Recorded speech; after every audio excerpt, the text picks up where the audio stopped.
सभी भक्तों को जय सिया राम, जय बाबा नीम करोली महाराज की। कैसे हैं आप सब? आशा करती हूँ अच्छे होंगे, स्वस्थ होंगे।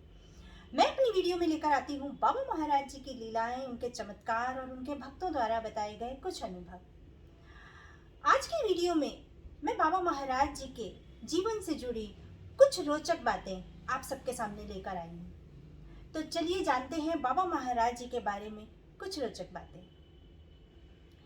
बाबा नीम करोली महाराज जी एक चमत्कारी बाबा थे और बाबा महाराज जी के भक्त बाबा महाराज जी को हनुमान जी का अवतार मानते थे।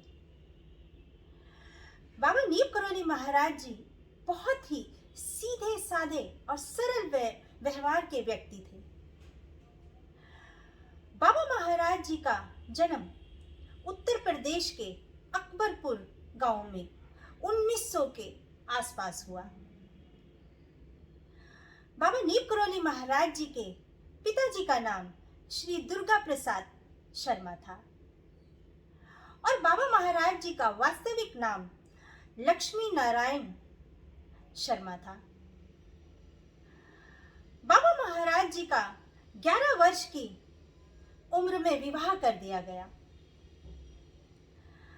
17 वर्ष की आयु में बाबा महाराज जी को ज्ञान की प्राप्ति हो गई।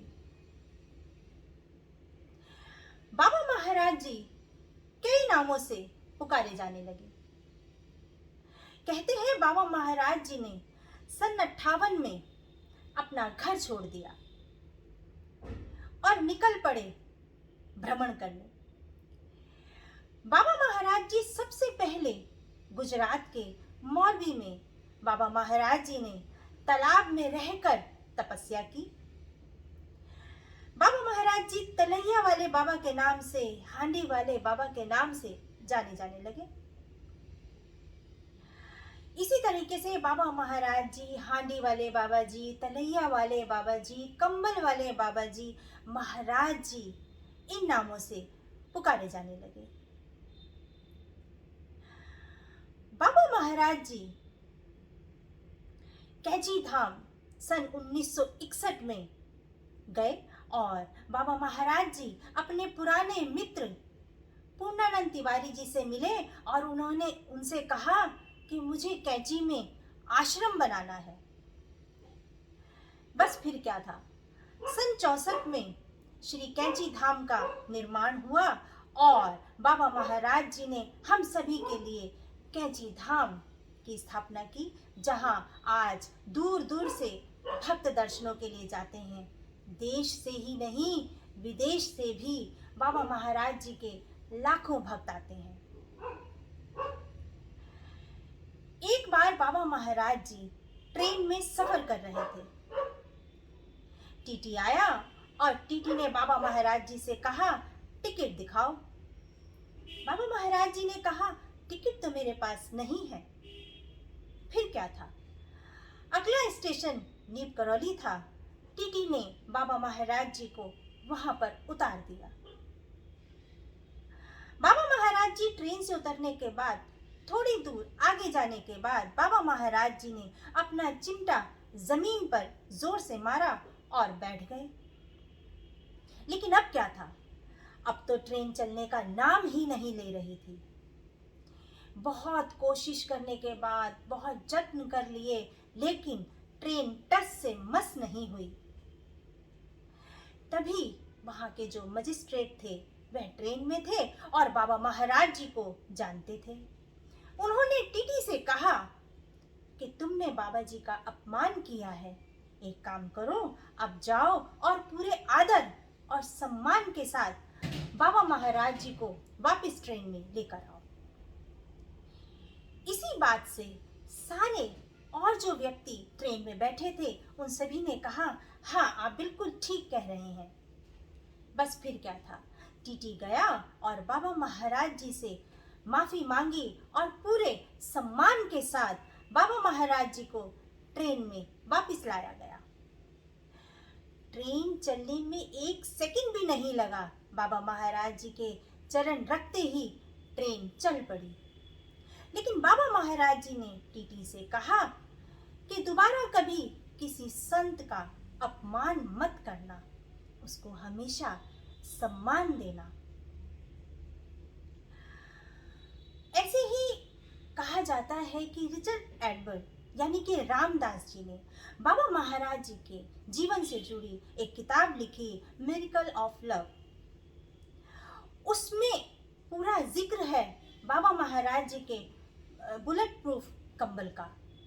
आखिर क्या ये राज है और ये क्या इतनी जोरों से चर्चा चल पड़ी कंबल की, बुलेट प्रूफ कंबल की। कहते हैं कि इसी घटना के बाद बाबा महाराज जी की पहचान अंतर्राष्ट्रीय स्तर पर जोर पकड़ गई। दूर दूर तक बाबा महाराज जी का नाम होने लगा।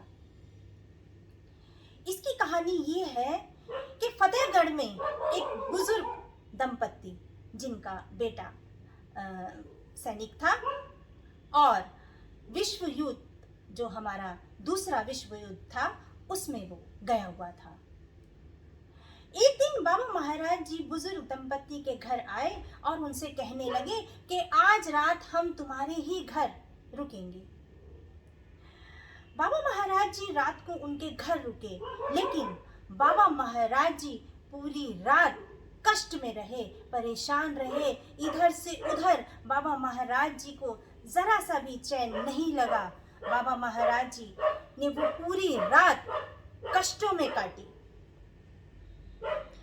अगले दिन बाबा महाराज जी उठे और उन्होंने उस दंपति से कहा कि ये चादर मैं लपेट के दे रहा हूं, इसे नदी में जाकर छोड़ आना, लेकिन देखना नहीं और इसको प्रभावित करके आ जाओ।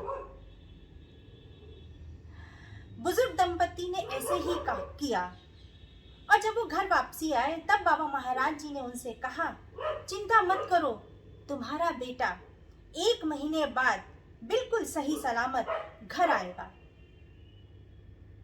इसके बाद बाबा महाराज जी वहां से चले गए।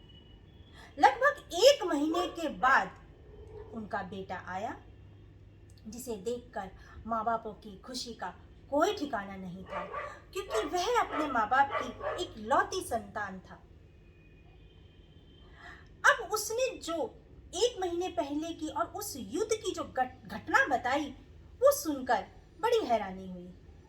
कहने लगा कि मुझे युद्ध में जापानी सैनिकों ने घेर लिया था, मेरे जितने भी साथी थे सब मारे गए, लेकिन मैं बच गया। अब मैं कैसे बच गया मुझे ये खुद भी नहीं पता कि मैं कैसे बच गया। पूरी रात गोलाबारी होती रही, लेकिन सुबह होते ही जब ब्रिटिश टुकड़ी आई तब उन्होंने मुझे अपने साथ लिया और मैं सुरक्षित वापस आया। तो ये है बाबा महाराज जी की कृपा। बाबा महाराज जी अपने भक्तों की हमेशा से रक्षा करते हैं। इसी तरह से बाबा जी के इस कंबल की जो चमत्कारी बातें थी वो इस तरह से थी। बाबा महाराज जी के देश में नहीं विदेश में भी लाखों भक्त हैं। बाबा महाराज जी के 3 बच्चे, 2 पुत्र और 1 पुत्री। बड़े पुत्र अनेक सिंह शर्मा जी और दूसरे धर्म नारायण शर्मा जी, इनका अभी हाल ही में स्वर्गवास हुआ है और बाबा महाराज जी की बेटी का नाम गिरिजा जी है। बाबा महाराज जी के बारे में यूं तो पता नहीं, हम लोग जानने में समझने में पूरी जिंदगी लग जाएगी। इतने सारे चमत्कार हैं बाबा महाराज जी के, ये पूरी जिंदगी भी कम पड़ जाएगी। बाबा महाराज जी के भक्त ऐसे ही नहीं बाबा महाराज जी से जुड़े। बाबा महाराज जी तो हमेशा अपने भक्तों के अंग संग हैं। बस बाबा महाराज जी से जब भी जुड़ो पूरी श्रद्धा और पूरे भाव से जुड़ो। बाबा महाराज जी की ऐसी ही लीलाएं और चमत्कार मैं आप सबके सामने लेकर आती रहूंगी। आप सभी भक्त अपना ध्यान रखें, खुश रहें, स्वस्थ रहें। सभी भक्तों को जय सिया राम, जय बाबा नीम करोली महाराज की, जय सिया राम।